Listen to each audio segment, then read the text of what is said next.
Bonjour les amis, déjà le 9 mai. 9 mai, ça va vite, une autre émission de réflexion de confinement. Les amis, je pense que c'est l'émission la plus scabreuse, la plus grave à date. Et si les autres après ils sont encore pires, ben on est vraiment dans la merde. Laissez-moi vous dire ça. On va commencer sur une touche d'humour. Et après, je vous dis que ce sera plus drôle pas en tout, ça va pas mal déraper même. Alors, on commence avec ça. On va parler de Dieudonné Mbala, un Français, un humoriste français, qu'il y a beaucoup de monde qui connaissent. Il s'en est pris à Richard Martineau, notre Richard Martineau national. Là. Voici ce qu'il dit de lui. On dirait qu'il a remarqué la même chose que nous. Il dit Martineau se cuistreux. Ça veut dire pédant. Un pédant. Dans le cas de Martineau, c'est un gros pédant qui zézeille. Un lâche, c'est pour moi qui dis ça, c'est Dieudonné qui continue. Un lâche, un pleutre à la solde de sa hiérarchie. Aucun panache, aucun courage. Un prototype de la petite pute de rédaction sans talent qui s'est imposée en suçant des bites toute sa vie. Qu'est-ce que t'en penses de ça, Richard? Il continue, c'est pas fini un instant. Je vais vous le mettre dans les liens, son intervention à Dieudonné Mbala, très grand humoriste. Je trouve que c'est le plus grand humoriste français et je le félicite, ça fait 10 ans que je le suis. Il dit Martineau, tu es la honte du Québec. Anti-chinois hystérique, larbin des Américains. Vive le Québec libéré de Martineau. Bravo, et je t'appuie, mon cher Dieudonné Mbala et son ami Alain Soral. Bon, alors c'est ça, on a beaucoup de trucs à vous montrer cette semaine dans les médias, les amis. On va commencer par un bon gag. Journal de Montréal, un mois d'avril plus froid que la normale. Ça, la date, c'est ici. 30 avril 2020. Ça, c'est la fin du mois. Et, même journal, avril 2020, parmi les plus chauds jamais enregistrés. 5 mai 2020, ça veut dire 5 jours plus tard. Ils sont vraiment forts, ces imbéciles. Là. Alors, vous voyez, dans le même journal, ils font la preuve que c'est des fake news, c'est des fausses nouvelles. Même la météo, c'est pas vrai dans le journal. Je l'ai dit l'autre fois, même les sports non plus. Quand ils disent que Carey Price il est bon, c'est pas vrai. C'est une poire. On ne reviendra pas là-dessus. Il y a des affaires très très graves qui s'en viennent, malheureusement. J'ai ici Radio-Canada, qui a analysé des milliards de données cellulaires. Et ils mettent ça sur le dos de la relâche québécoise qui a catalysé l'épidémie. Alors, c'est ça. Alors que les autorités songent à utiliser la localisation d'appareils cellulaires pour traquer le virus, c'est pas juste ça que tu peux faire, on en a parlé en long et en large dans mes autres émissions.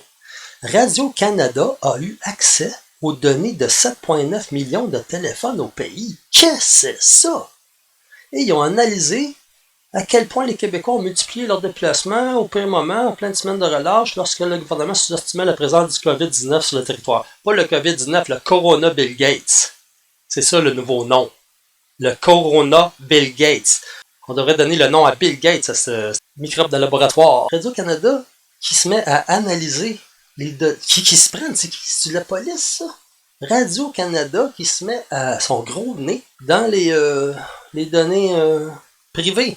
Donc là, il dit, à la mi-mars, le premier ministre François Legault annonce que le Québec se met sur pause. Là, plusieurs compagnies se retrouvent alors désœuvrées. Il y a une compagnie qui s'appelle Draco Media, spécialisée en marketing mobile, en marqueterie, fait partie du nombre. Le gars, il dit, on a eu une réduction très forte de nos activités, indique Laurent Elkem, le cofondateur. Alors, on s'est demandé si on pouvait partager nos données pour mieux comprendre ce qui se passe. Donc là, un après-midi, t'as rien à faire, puis, parce que t'es en confinement, et tu te demandes, avec ton cofondateur, si on pourrait juste partager nos données, pourquoi pas? Nous autres, on travaille là-dedans, puis on veut juste les partager de même. Ben oui, on va donner ça à Radio-Canada. On va donner ça au gouvernement fédéral. Vous voyez, vous l'avez même pas encore l'application. Déjà, vous êtes scruté. Mettez-moi ça à la poubelle, ces téléphones-là, je vous jure. Vous allez, ça va vous perdre. C'est très long, grosse analyse, voyons tout analyser. C'est d'autant plus important, souligne le professeur, qu'on s'attend à de nouvelles vagues de cas infectés dans un avenir rapproché. Qui on s'attend? Qui? Ceux qui ont planifié toute la quête.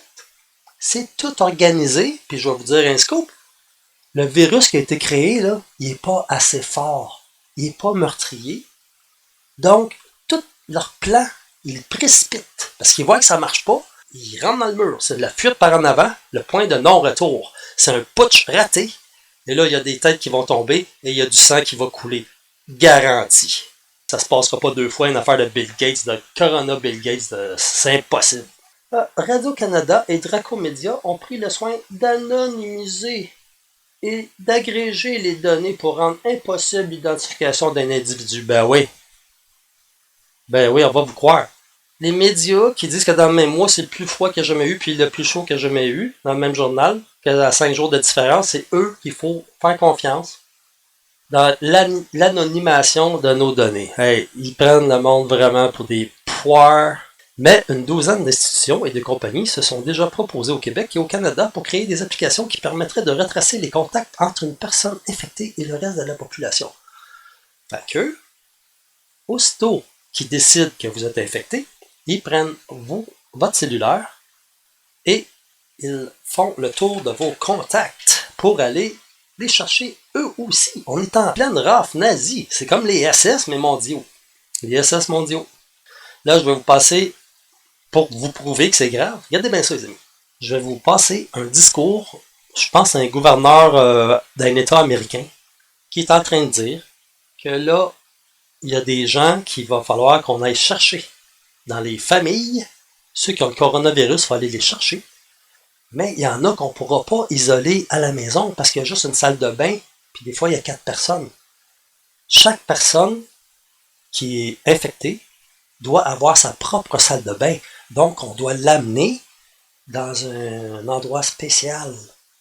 Et je vous parie que la première chose qu'on vous demande quand vous arrivez là, c'est d'enlever vos vêtements et de prendre une douche.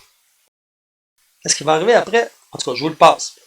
We are beginning a program today which will certainly grow into something larger, and that is a community contact tracing program. We've done contact tracing all along. A contact is a person who's been exposed to someone that we document to have the COVID infection. When we find someone who has a COVID infection, those people are immediately isolated. But we also work with them to figure out who their contacts were. But the purpose of this program is to bring on people. We may bring on up to 50 or even more as the program grows and as we see the needs for it. As we do more testing, we will find more and more people who have COVID-19. And again, we'll isolate every one of them, and we will find every one of their contacts, and we will make sure that they stay quarantined, and we'll check in with them every day. We're going to do a more complete job, and we're going to do a more meticulous job of making it less and less possible for others in the county to run into someone with COVID-19 infection. It's not just our county. There are going to be thousands of people hired who will be these contact investigators throughout the state. And this is occurring in many, many other states as well, perhaps all of the states in our country. We will be giving intensive training to these people, identifying and finding contacts. Some of the people we find are going to have trouble being isolated. For instance, if they live in a home where there's only one bathroom and there are 3 or 4 other people living there, and those people don't have COVID infection, we're not going to be able to keep the person in that home. Every person who we're isolating, for instance, needs to have their own bathroom. And so we'll be moving people like this into other kinds of housing that we have available. C'est terrible, je suis carrément consterné, moi aussi. Et regardez bien ça, regardez qu'est-ce qui se passe là. Jusqu'à 1350 militaires au Québec d'ici la mi-mai. C'est quoi la mi-mai? La mi-mai, c'est le 15 mai, c'est la manifestation contre la violence policière. Ben, cette année, ça va être la manifestation contre la violence militaire. Moi, je sais de quoi je parle, c'est vous pourquoi? Parce que quand j'étais petit, je venais juste d'avoir 6 ans, octobre 110, l'armée chez nous à 6 heures du matin. Tout ça, c'est en train de se reproduire pareil, mais à l'échelle mondiale. À l'échelle mondiale. Alors, cette fois-ci, le cheval de Troie, c'est les CHSLD. Eux autres, ils viennent en bonne foi, super généreux pour venir aider nos aînés avec qui sont supposément pris avec le Corona Bill Gates. Okay? Mais c'est pas ça. Ça, c'est juste un prétexte. Aussitôt que ça va se mettre à chauffer, parce qu'à la mi-mai, les gens vont commencer à être tannés, puis vont vouloir sortir, puis il va commencer à avoir des manifestations ici avec. Aux États-Unis, là, t'as des manifestations, t'as des gens qui arrivent avec des grosses mitraillettes. Alors, c'est la première fois de ma vie que je me dis ça, que le sort de l'humanité dépend des armes des citoyens américains. Ils peuvent sauver l'humanité. Alors, bonne chance les amis, si j'étais là, je vous aiderais, puis j'en aurais 6 guns. Si l'armée rentre chez vous, là, parce que moi je prévois qu'à la fin de mai, ça va commencer. Ils vont rentrer dans les domiciles comme le gars est dit. Le gars de l'ONU, le gars qui répond aux ordres de l'ONU, là, que vous avez entendu tout à l'heure en discours. S'ils viennent chercher votre petite fille, votre femme, qu'est-ce que vous allez faire? Ils vont l'amener où? Ils ont juste à dire, ah, elle est morte du coronavirus, la pauvre. Parce qu'on l'a branché sur un ventilateur pour l'assassiner. C'est grave, ce qui se passe là. À la fin de l'émission, je vais vous montrer une vidéo qui a été tournée hier en Australie. Une madame qui fait une protestation avec son enfant, qui se fait enlever son enfant. La police enlève l'enfant et embarque la femme dans le char. Je vous montre ça à la fin. C'est commencé déjà. Qu'est-ce que ça vous prend? Ça, c'était peurant. Pas une hostie de grippe. Arrêtez, hostie. Bon. J'ai pensé aussi à l'avantage d'être québécois aussi par rapport à être pas québécois au Québec. Parce que tous ceux qui sont pas québécois, ben, ils sont pognés à Montréal. C'est là qu'on voit la réalité. Mettons, je suis un Sri Lankais que je vais aller me sauver sur la côte nord. Jamais ça va me passer à l'idée d'aller là. Je vais préférer tourner dans mon pays avant. Mais moi, je suis québécois. Au pire, le pire qui peut m'arriver, c'est que je mange une coupe de bœuf en arrivant, mais après 6 mois, ils vont me trouver bien sympathique. Ouais. Fait que ça, c'est le pire qui peut m'arriver parce que les journaux, ça le part. Ils sont en train de faire peur à tous les Québécois à propos des Montréalais. Les Montréalais sont redoutés. Les Montréalais font peur à l'extérieur de Montréal. Encore les médias, ça c'est le Journal de Montréal qui met plein de caca entre chaque individu. Surtout maintenant. Je vous jure que les médias ne seront plus jamais pareils. Quand tout ça, ça va être fini, il va y avoir un Nuremberg médiatique. Oui, mais on suivait les ordres. Les nazis disaient pareil. Vous êtes complices d'un coup d'État mondial, je leur dis. Ça, là, vous êtes des journalistes, allez voir dans vos livres d'histoire qu'est-ce qui se passe avec des putschistes qui manquent leur coup. Et celui-là, c'en est un gros. Il y en a beaucoup qui vous en veulent. Il y en a beaucoup qui ont perdu leur job. Il y en a qui vont perdre des membres de leur famille, qui vont se faire enlever par l'armée. Ça s'en vient, là, je vous jure. J'ai des preuves. Ah, il y a eu... Elle est bonne, celle-là. Elle est bonne. Le confinement n'augmentera pas forcément, le risque de dépendance aux jeux vidéo. Oui, ça, c'est Radio-Canada encore. Quand il n'y a pas de confinement, ben, les jeux vidéo, c'est un problème d'addiction très grave et on doit tout regarder ça. Mais en pleine pandémie, alors que les jeunes vont jouer 20 fois plus, non, pas de danger. Pas de danger. Vous voyez bien que c'est une bande de fourreurs, les médias. Vous voyez bien. Tout est là. Le président de la Tanzanie, regardez bien ça. Il fait tester une papaye, elle est déclarée positive à la COVID-19. Le président de la Tanzanie remet en doute les tests. Et c'est pas juste ça. Peut-être qu'ils ne mettront pas dans le journal de Montréal, bien sûr. Mais ils ont testé ça aussi sur une chèvre, sur un fruit et sur de l'huile. Les 3 se sont avérés positifs. Et c'est avec ça qu'ils veulent vous tester et vous amener dans leur camp. Ça commence à sentir le camp de concentration pas mal fort, je trouve. Un autre truc que j'ai remarqué, ceux qui travaillent dans les médias comme Martineau, là, la grosse poire infecte, le cuistre, le pédant pédalier, le pédant zézéieux, ces médiatiques-là là, qui vous traitent de COVID idiot, là, ils sont tous payés, eux autres. Ils ont encore leur job. Et la plupart, ils sont dispensés de confinement car c'est un service essentiel. C'est un service essentiel de vous bourrer le crâne.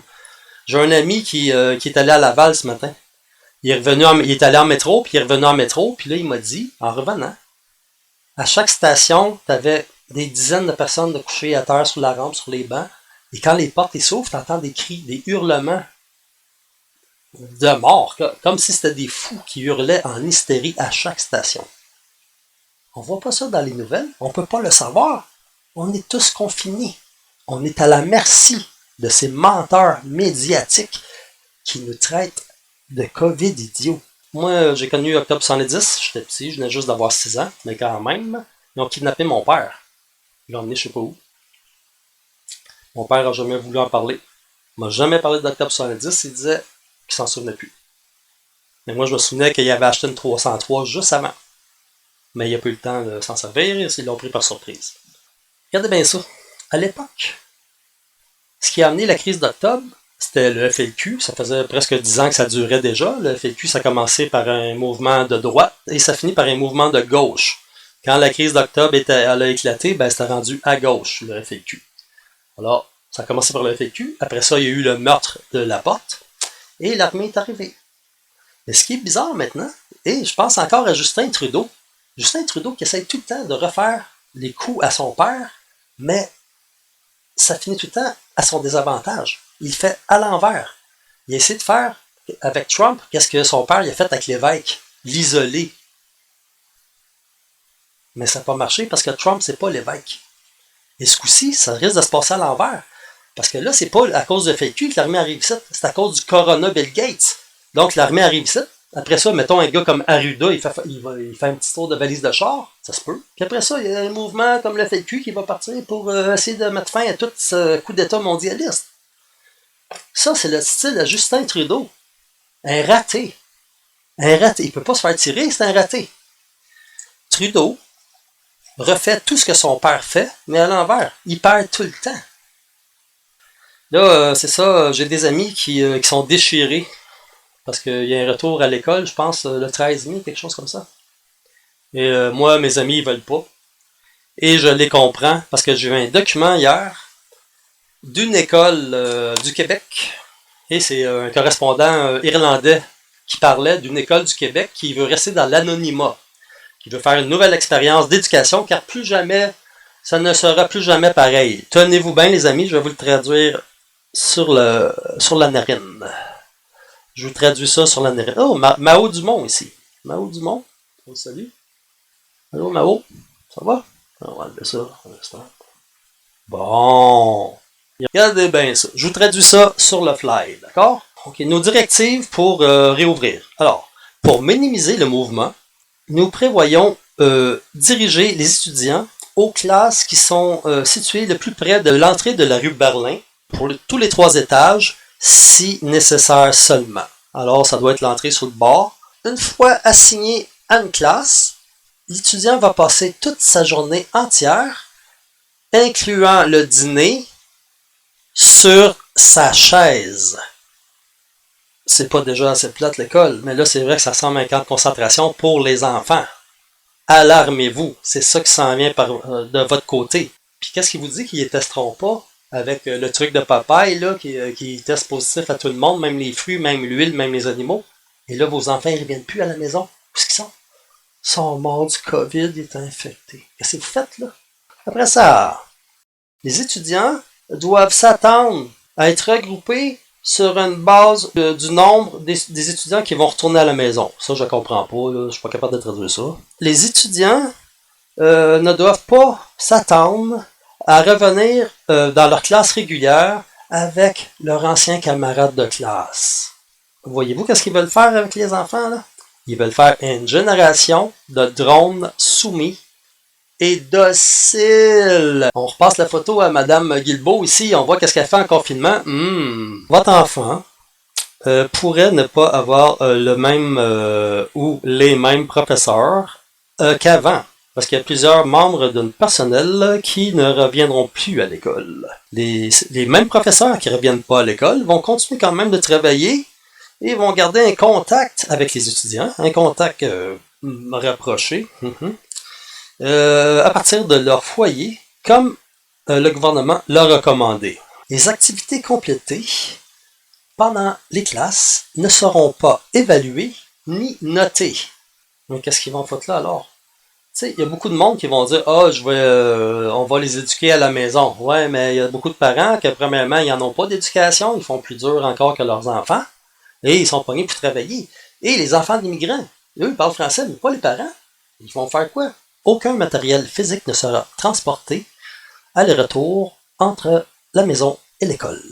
Tous vos trucs là, de petites cartes, les enfants, vos petits jouets, là, les petits jouets que les enfants veulent montrer à leurs amis, c'est fini ça.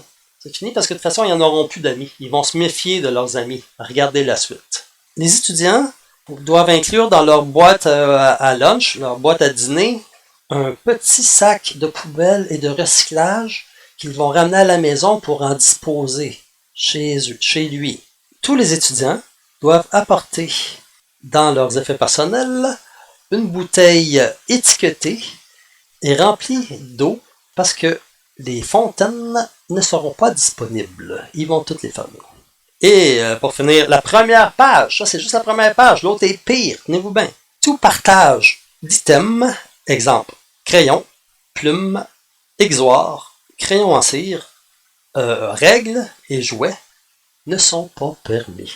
Et moi je trouvais ça plate à l'école quand j'étais petit, vraiment là, mais comme ça, ils font tout, ils veulent détruire l'école, ils veulent détruire le travail, ils veulent détruire les rassemblements, ils veulent détruire le sport, ils veulent détruire l'économie pour une grippe.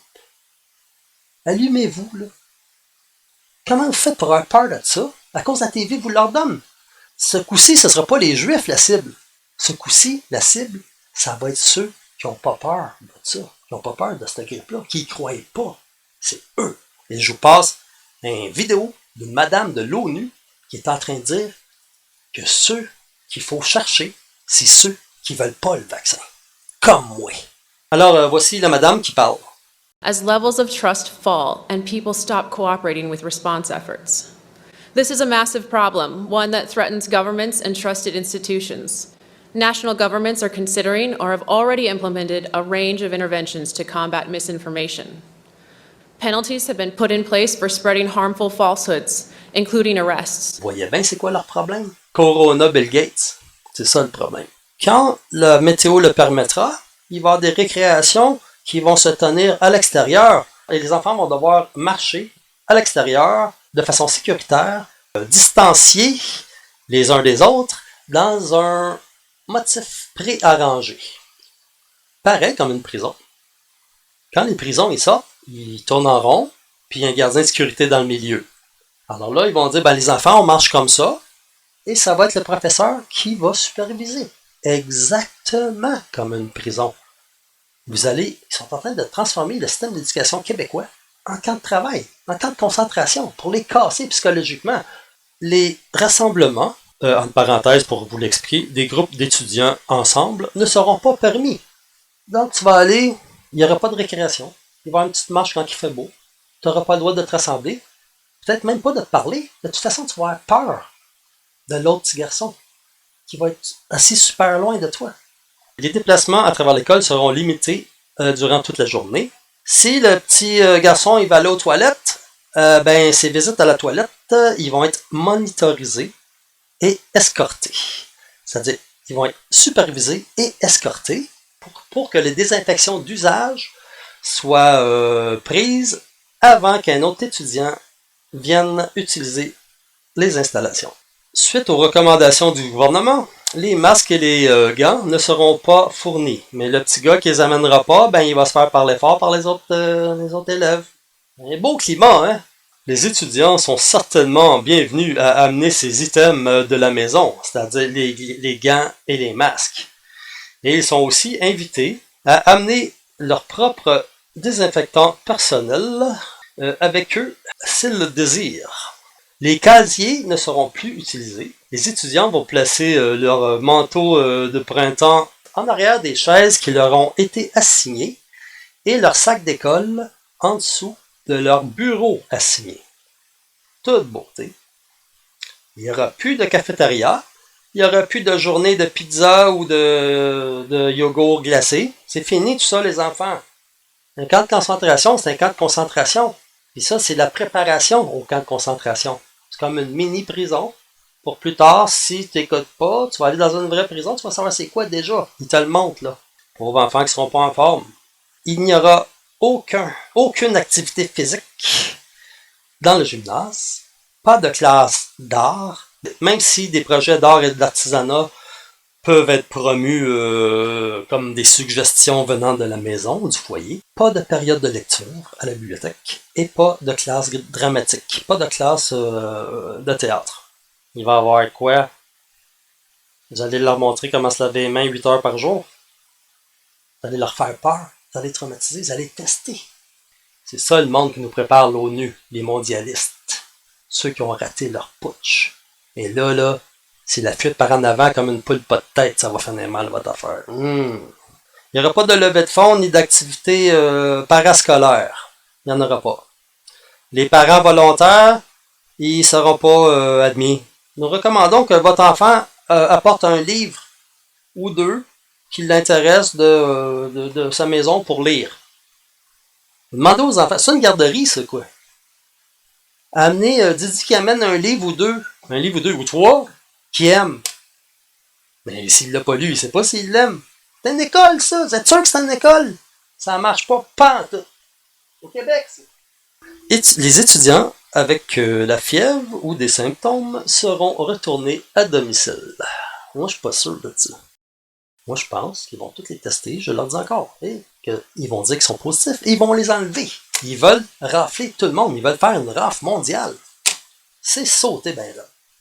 J'ai un autre truc ici. Un bel petit article de moi aussi. Alors, il y a quelque chose qui m'intrigue. C'est qu'à toutes les fois qu'on parle de travail au noir, à cause du confinement, on parle tout le temps des coiffeurs. Comment ça se fait qu'on parle tout le temps des coiffeurs? Là, 2 jours, il y a une coiffeuse, justement, dans le sud des États-Unis, qui s'est fait prendre à ouvrir son commerce, son salon, parce qu'elle voulait nourrir sa famille. Ils l'ont emprisonnée pendant 7 jours. Elle a eu 7 jours d'emprisonnement, mais ils l'ont libérée à la fin de la journée. Et c'est en train de devenir un scandale. Là-bas, je te jure, ça va se mettre à tirer d'en face à tout le monde. Là. Les flics, ils vont se faire tirer dessus. Et là, je vous en montre une police qui est en train de frapper tout le monde sa rue à New York parce qu'ils n'ont pas de masque. Voilà.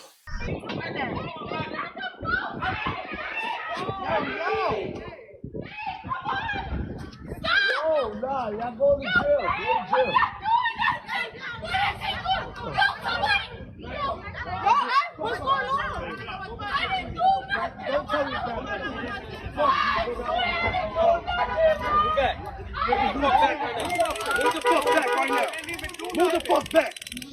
Move the fuck back. What are you flexing for? Don't flex. See a lot of too. See? Look.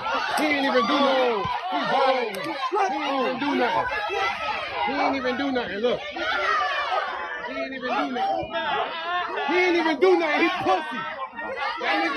Vous voyez bien que c'est réel, là? Vous voyez bien? Qu'est-ce que ça vous prend de plus?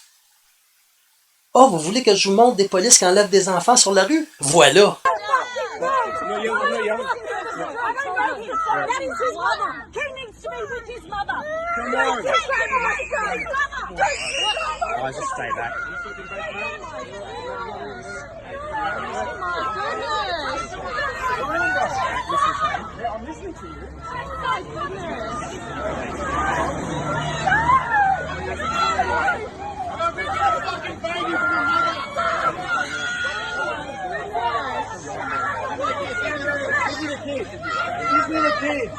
C'est-tu assez, là? Voyez-vous qu'est-ce qui s'en vient? Voyez-vous qu'est-ce qu'ils font? Voyez-vous que c'est juste une grippe? C'est même pas une grippe. Ça a été créé en laboratoire et le virus n'est pas assez fort. Ils ont manqué leur coup. Et on continue avec ça ici. Regardez bien ça, les amis. Ah, on n'a pas de... Moi, j'ai pas vu rien, aucune nouvelle de qu'est-ce qui se passe avec le confinement en Israël. Comment ça se passe là-bas? La pandémie? Y a-tu un confinement? Y a-tu des entreprises qui ont été obligées de fermer? Y a-tu non, rien de ça. J'en entends jamais parler de ça. C'est bizarre, hein? Je veux pas leur mettre ça sur le dos, bien sûr. Parce que ce coup-ci, les Juifs, c'est du monde comme moi. C'est ceux qui voient que ça n'a pas d'allure. C'est après moi qu'ils vont en avoir. Et je vous jure, moi, je n'ai pas pour longtemps à faire ces émissions-là. Okay? Donc, essayez des apprécier. On voit les salles Radio-Canada ici sont dégueulasses. Ils sont en train... Regardez-moi ça. Regardez à quel point ils défendent Bill Gates. Non! Bill Gates n'a pas refusé de faire vacciner ses propres enfants. Ouais, mais Bill Gates, il veut, ça, c'est même pas prouvé parce que c'est encore les décrypteurs, je te gage. Mais Bill Gates, il interdit à ses enfants d'avoir des iPhones. Regardez ça.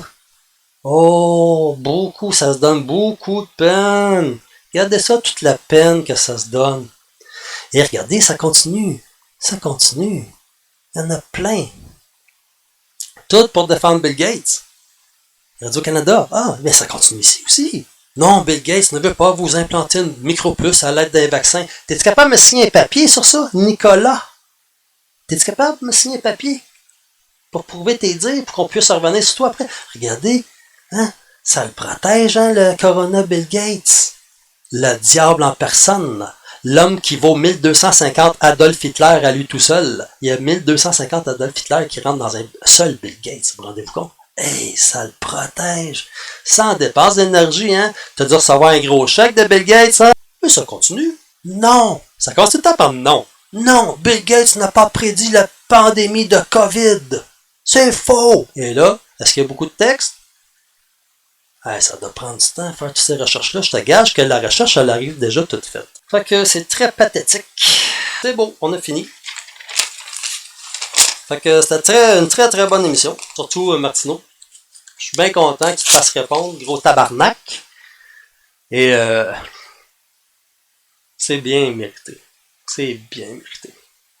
On m'a envoyé une vidéo ce matin, Richard Martineau, un pseudo-journaliste québécois que j'ai eu l'occasion de croiser dans une autre vie. Et disons qu'avec les années, il ne s'est pas amélioré. Oh putain. Un cuistre, lâche, pleutre, à la solde de sa hiérarchie, tu sais. Aucun panache, aucun courage. Un prototype, tu sais, de la petite pute de rédaction sans talent qui s'est imposée en suçant des bites toute sa vie. Cet Olibrius se fait donc aujourd'hui le porte-voix au Québec de la propagande anti-chinoise. Pitoyable. Il dit « Hey, Katso, les Chinois, ben, écoute, nous ont menti, là. Nous, on n'a pas dit à tout ce que la vérité impose, là. Quand l'épidémie d'un coronavirus là, a commencé, eh ben, ils ont rien dit, les Chinois, les fous du citron, là. Écoute ça, ils n'ont pas parlé pantoute ils ont racheté les masques dans le monde entier, là. Ils n'ont pas dit. Et quand ils ont tous racheté les masques, là, ils ont dit, ouais, il y en a le coronavirus. Mais écoute donc, puis ils se sont mis à nous vendre nos masques qu'on l'avait vendu. Mais ils coûtent plus cher, tu sais. C'est pas correct, là. C'est pas correct, Martineau. Comme si les Nord-Américains et les Canadiens avaient des leçons de morale à donner aux Chinois et au monde entier, putain. Va te faire enculer, Martineau. Faut-il être bête à ce point-là pour limiter les enjeux de la pandémie à une arnaque chinoise sur les masques? Putain. Non, qu'est-ce que tu peux être con? Puis alors, attends, à la fin, tu l'entends, les Chinois, c'est eux, ils ont fait ça, ils auraient arnaqué. Moi, j'ai envie, tu sais, quand je vois Martineau, j'ai envie de m'engager dans le Parti communiste chinois. Toi. Alors, pas par plaisir, hein, mais c'est juste par légitime défense. Je me dis, c'est pas possible. Si l'Amérique du Nord, ça se résume à ça... Franchement, Martineau, t'es la honte du Québec. Amis québécois, boycottez Martineau, son journal, ses émissions, c'est une honte. Hein. C'est cet anti-chinois hystérique, tu sais, l'ardent des Américains, c'est vive la Chine, vive le peuple, et vive le Québec libre, évidemment, libéré de Martineau. Ah, c'est vrai qu'en ce moment, alors amis québécois de manière générale, à bientôt, hein, ouais, parce que on va pas parler de Martineau hein, jusqu'à la fin, là, mais je reviendrai au Québec, vous libérer de Martineau, puis rigoler tous ensemble. Alors, pour finir, sur une note humoristique, comme on l'a commencé, Tu sais, c'était pas drôle entre les deux, là. Checkez-vous pour vrai, là. Vous savez qu'est-ce que vous avez à faire, j'ai pas le droit de le dire ici. Mais vous savez qu'est-ce que vous avez à faire. J'ai pas le droit de le dire, mais vous le savez. Alors, on termine sur une note humoristique avec un petit vidéo de gens australiens qui pètent leur TV, qui prennent leur TV puis qui mettent la masse dedans comme vous devriez tout faire. Mettez-moi ça au chemin. This is a television. It tells us what to do. It's a television. Mainstream media, you are the virus. I will watch and listen to you no longer.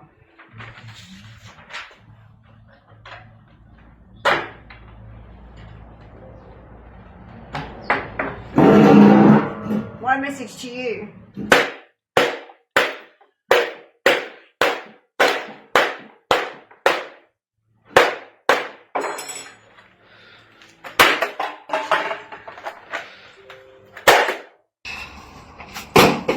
You have my message. So this is my smart TV, and this is what I think of your neurological linguistic programming bullshit. Where's my hat?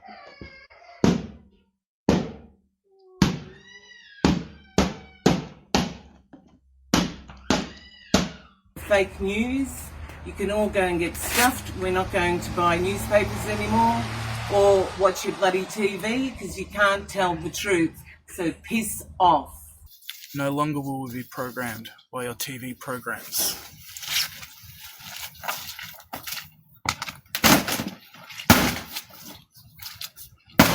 And as for the media, I've got a message for you. Here's my fucking message.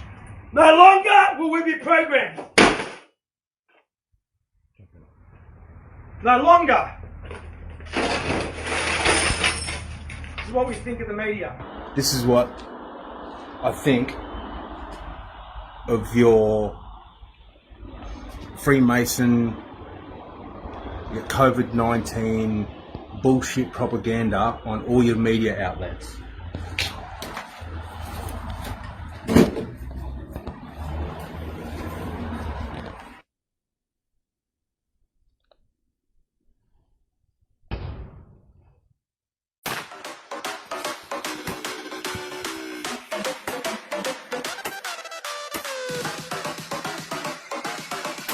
They're misleading us, and I'd like to tell you what I think about the media. That's what I like to think about the media. That's no more TV, and I am had enough. I do not want to watch TV ever again. As for the media, no longer will we be programmed. Don't even know where it's gone. I'm going to show you what I think of televisions and mainstream media.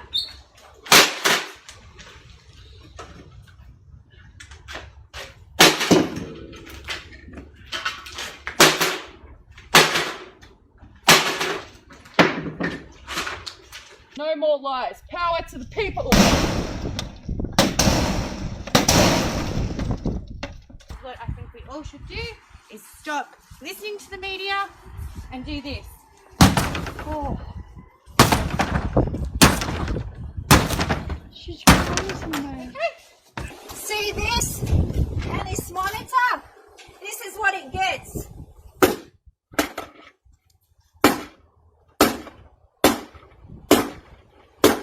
This here needs to go. You need to let it go, people, and wake up. That there is what needs to happen, okay?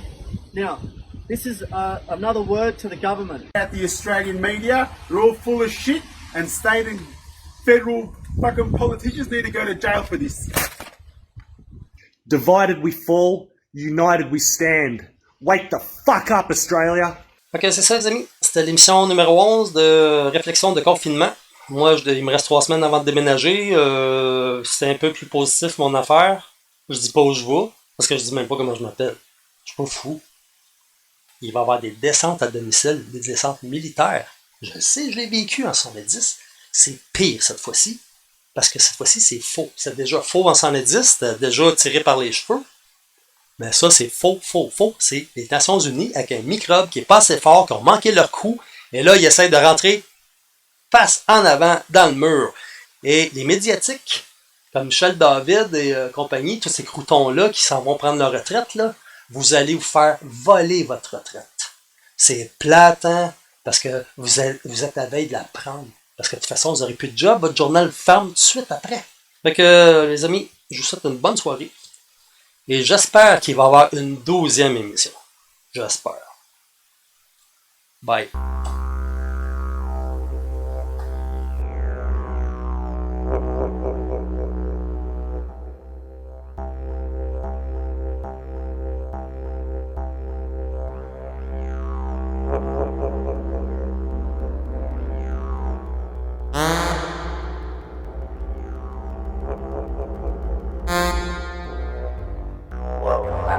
Whoa.